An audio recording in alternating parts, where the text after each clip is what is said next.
I never thought the smell of bleach and stale cigarette smoke would change my life forever. But that's exactly what happened the night Vincent Caruso looked up from his poker table and pointed directly at me. I was 23 years old, working the graveyard shift at the Mirage Palace Casino in Atlantic City, New Jersey. Not the glamorous part you see in movies. I mopped floors, emptied ashtrays, and cleaned up whatever guests left behind. My uniform was gray, 2 sizes too big, and smelled permanently of disinfectant no matter how many times I washed it. I was invisible. That was the point. Casino management liked their cleaning staff to blend into the background. Ghosts who appeared after midnight to erase the evidence of excess. The high roller room was off limits to most staff. Heavy velvet curtains, mahogany panels, air thick with cigar smoke, and the quiet murmur of serious money-changing hands. I only went in there when specifically called, usually around 3 in the morning when the players had finally stumbled out and left behind champagne bottles, scattered chips, and sometimes small puddles of vomit. But that Tuesday night, my supervisor Maria grabbed my arm as I was wheeling my cart past the main floor. Her face was pale, stressed in a way I'd never seen before. "Elena, I need you to go into the Venetian room. Now." "It's only 11. They're still playing." "I know. Someone spilled an entire bottle of wine. Red. All over the carpet near table 3. Mr. Delgado is furious." "Yes." My stomach tightened. Delgado was the floor manager for the VIP section, a man with slicked-back hair and cold eyes, who'd fired 2 people in my first week for minor infractions I couldn't even remember. "Can't Carlos do it?" "Carlos called in sick. You're all I have. Just get in there, clean it fast, and get out. Don't make eye contact. Don't speak unless spoken to. Understood?" I understood. I grabbed the specialized carpet cleaner and headed toward the Venetian room, my heart hammering against my ribs. The moment I pushed through those heavy doors, the atmosphere changed. The main casino floor was bright, loud, desperate. This room was different, darker, quieter, more dangerous. 6 men sat around a circular poker table in the center. I recognized the type immediately. Not the drunk fraternity boys or the sad middle-aged gamblers losing their mortgage payments. These were professionals, the kind of men who wore $1,000 suits and watches worth more than my annual salary.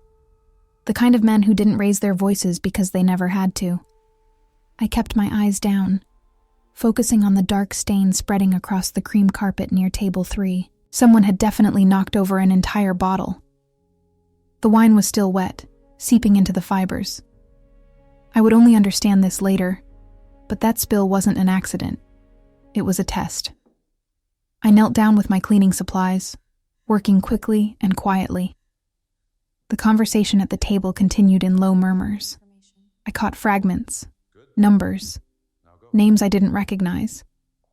Underneath the words, there was tension, the kind that makes the air feel heavy, like right before a thunderstorm. "Your move, Vincent." That was when I felt it. The weight of someone's attention, sharp and focused as a laser. I didn't look up. I kept scrubbing, but every nerve in my body went on high alert. "Who's the girl?"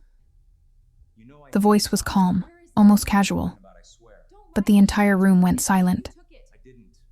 "Cleaning staff, Mr. Caruso." Delgado's voice, tight with anxiety. "She'll be finished in just a moment." I didn't ask what she does. I asked who she is. I risked a glance up. That was my first mistake. Vincent Caruso was nothing like what I expected from the word mafia boss. No thick gold chains or expensive cologne. He was maybe 35, lean and sharp-featured, with dark hair cut short and tattoos creeping up from his collar. His left hand, resting on the table, was covered in intricate black ink that disappeared under his sleeve. His eyes were gray, the color of Atlantic City sky before snow. When those eyes locked onto mine, I forgot how to breathe. "What's your name?" I shouldn't have answered. Maria's instructions were clear. But something in his gaze demanded truth. "Elena, Elena." He said it slowly, like he was tasting the syllables. You've worked here how long?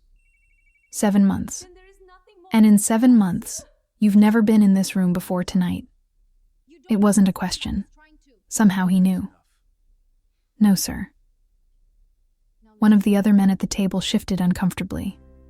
I recognized him vaguely. Some local politician I'd seen on the news. He looked nervous, which made me more nervous. Vincent leaned back in his chair, still watching me. You know what I do, Elena?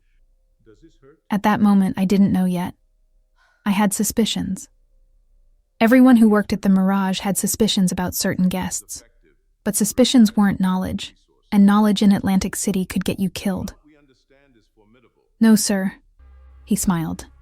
It didn't reach his eyes. I appreciate honesty. Bring her a chair. The room erupted in barely contained chaos. Delgado stepped forward, stammering. Mr. Caruso, with all respect, she's just cleaning staff. We have protocols. Did I stutter, Delgado? The floor manager's face went white. Within seconds, someone had produced a leather chair and placed it directly to Vincent's right, at the poker table. Sit, Vincent said to me. Every instinct screamed at me to run.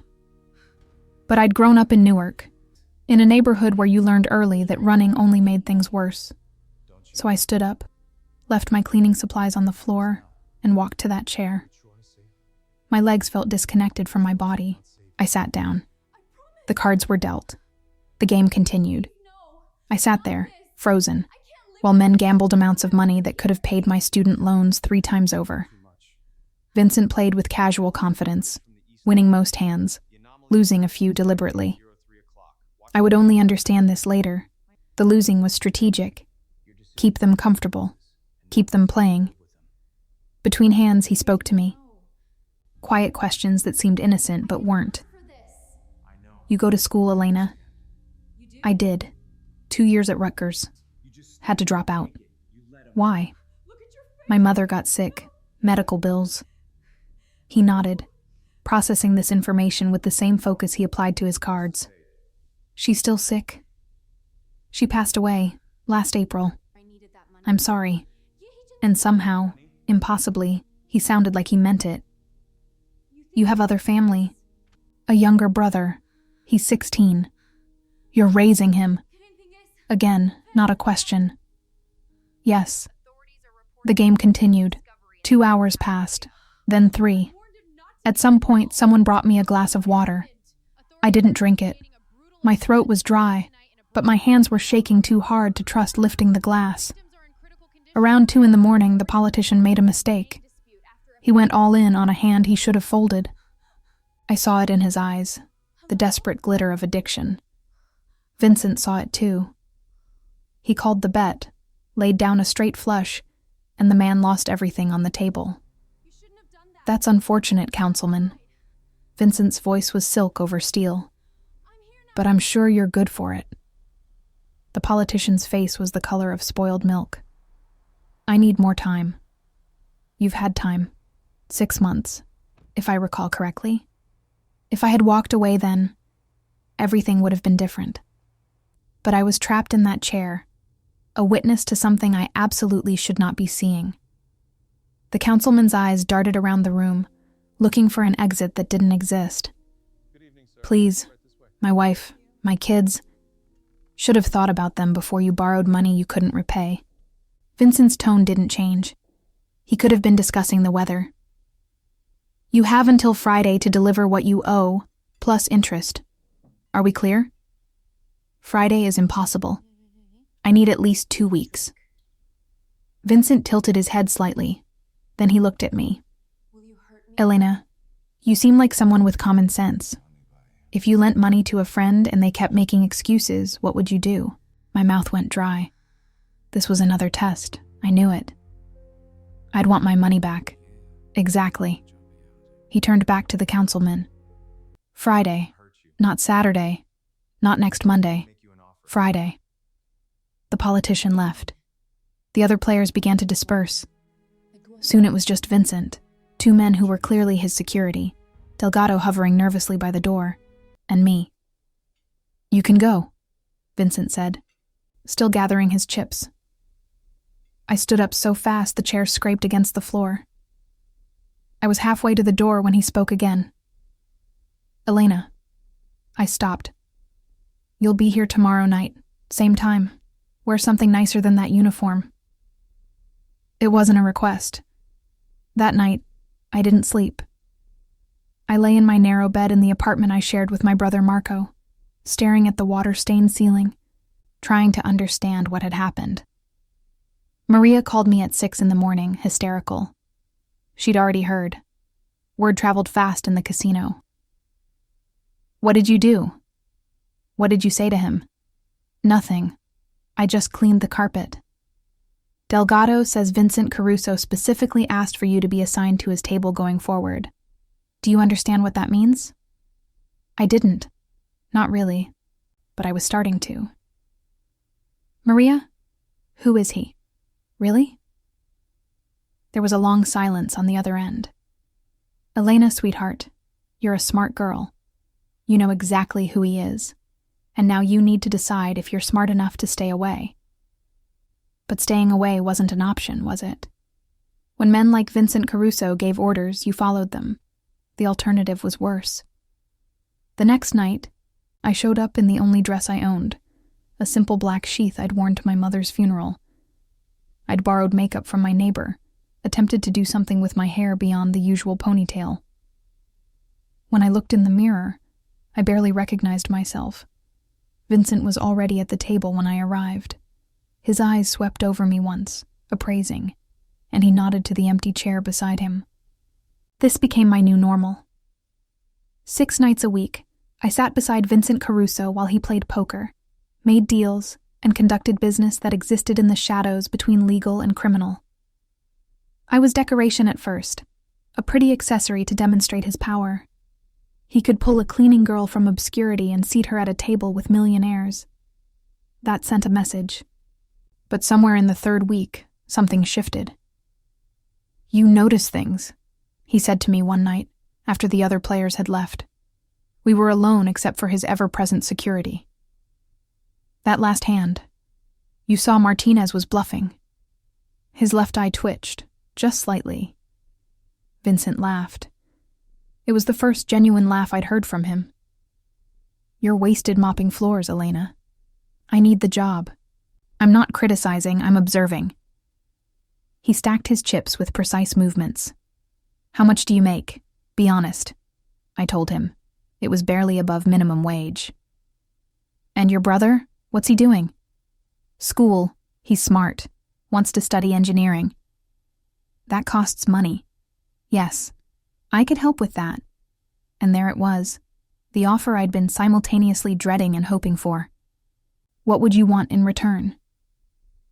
He looked at me for a long moment. "Companionship. Someone who sees what you see, who can be trusted to keep their mouth shut.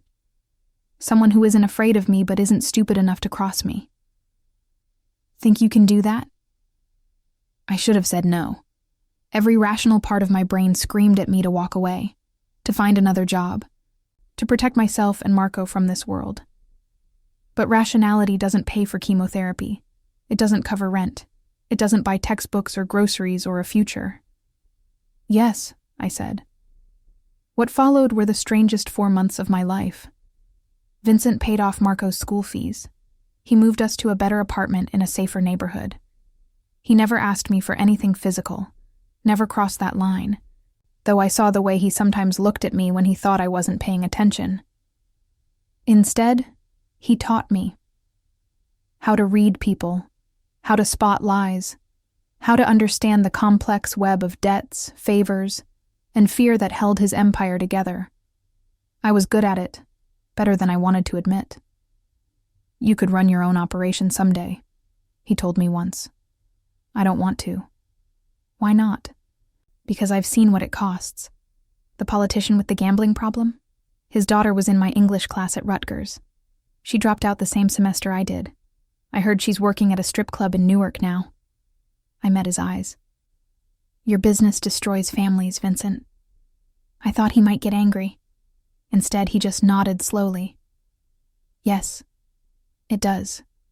Just like poverty destroys families. Just like medical debt destroys families. You think the system is fair, Elena? You think the people I take money from are innocent? Some of them are. Maybe. But the world isn't built for innocence. It's built for survival. And I'm very good at surviving. The turning point came on a cold February night. A man walked into the Venetian room, someone I'd never seen before. Young, maybe 25, wearing a jacket too thin for the weather. He had the desperate look of someone who'd run out of options. I need to speak with Mr. Caruso. Vincent's security moved to intercept him, but Vincent raised a hand. Let him talk. My name is David Martinez. You knew my father, Carlos Martinez. I felt Vincent go very still beside me. I knew him. He's dead. Because of you. David's voice shook, but he held his ground. You lent him money he couldn't repay. He killed himself rather than face what you would do to him. The room was silent. Even the usual casino sounds from beyond the curtain seemed to fade away. Your father made choices, Vincent said quietly. I didn't force him to borrow. I didn't force him to gamble. I gave him exactly what he asked for, and he failed to honor his commitment. He had a family, a wife, 3 kids, and he should have thought about them before he put their mortgage up as collateral. David's hand moved to his jacket. I saw it before Vincent's security did. Don't, I started to say, but everything happened too fast. The gun came out. Security rushed forward. There was a crack of gunfire, deafening in the enclosed space. David went down hard. I was on my feet, screaming, though I couldn't hear my own voice over the ringing in my ears. There was blood spreading across the carpet, so much blood, and all I could think was that I'd have to clean it later, which was insane, which was shock. Vincent grabbed my arm. We're leaving, now. He's dying. He's dead, and you were never here. Understand? I didn't understand anything. But I let him pull me out through a back entrance I'd never seen before, into a car that was already waiting. And then we were driving through Atlantic City at 3 a.m, and I couldn't stop shaking. We ended up at a penthouse apartment overlooking the ocean. I sat on a white leather couch while Vincent poured himself a drink with steady hands. When he offered me one, I took it and downed it in one burning gulp. This is what you do, I said finally. This is who you are. Yes. You don't feel anything. I feel plenty. He sat down across from me. That kid chose to come after me. He chose to bring a gun. I didn't make him do that. Just like I didn't make his father borrow money he couldn't repay. But you created the circumstances. The world created the circumstances, Elena. I just operate within them. I looked at this man who'd shown me kindness, who'd helped my brother, who'd treated me with a strange kind of respect I'd never experienced before, and I saw him clearly for the first time. Not a monster, not a savior, just someone who'd made different choices than I had, who'd drawn different lines in the sand. I can't do this anymore, I whispered. He nodded slowly. I know. Will you let me go? You were never a prisoner. He set down his glass. But I need to know you'll keep quiet about what you've seen. I will. Because if you don't, if you go to the police or the media or anyone else, it won't be me who comes for you. It'll be people much worse than me. People who won't care about your brother or your future or any of the reasons I cared. The threat was clear, but it was also honest. That was Vincent's strange code. He'd never lie to make you feel better. I understand. He stood up. The apartment is yours. Lease is paid for 2 years. Marco's school is covered through graduation. After that, you're on your own. We never see each other again. Deal? I should have felt relief. Instead, I felt a strange sadness. Deal. 3 years have passed since that night. Marco graduated high school with honors. He's at MIT now, studying mechanical engineering, completely unaware of how his tuition got paid. I went back to school, finished my degree, and now I work as a social worker in Newark. I help families drowning in debt, trying to stop them from making the same desperate choices that lead people to men like Vincent Caruso. Sometimes I see news reports about him. He's expanded his operations, moved into legitimate businesses, cleaned up his image. There are rumors he might run for city council. I never hear about people getting shot in casino backrooms anymore. Maybe he's changed. Maybe he's just gotten better at hiding it. I never told anyone this story. Not Marco. Not my therapist. Not the FBI agent who showed up at my door 6 months ago asking questions about Vincent that I politely declined to answer. This is the first time I've put it into words, and I'm still not entirely sure why. Maybe it's because I want someone to understand that the world isn't simple. That good people do bad things for good reasons, and bad people sometimes do good things for bad reasons. That a man can save your life and destroy someone else's in the same night, and both things can be true simultaneously. Or maybe it's simpler than that. Maybe I just needed to say out loud that for 4 months when I was 23 years old, I sat beside one of the most dangerous men in New Jersey, and he never hurt me. He could have. He had every opportunity, but he didn't. I don't know if that makes him good. I don't know if it makes me complicit. I just know that when I smell bleach and cigarette smoke now, I think about the girl I used to be. The one who mopped casino floors and thought she was invisible. The one who learned, in the most painful way possible, that being seen can save you or destroy you, depending on who's looking. Vincent Caruso saw me. And I'm still here, still standing, still trying to do some good in a world that doesn't always reward it. I don't know if that's redemption or just survival, but I guess, in the end, that's the same thing.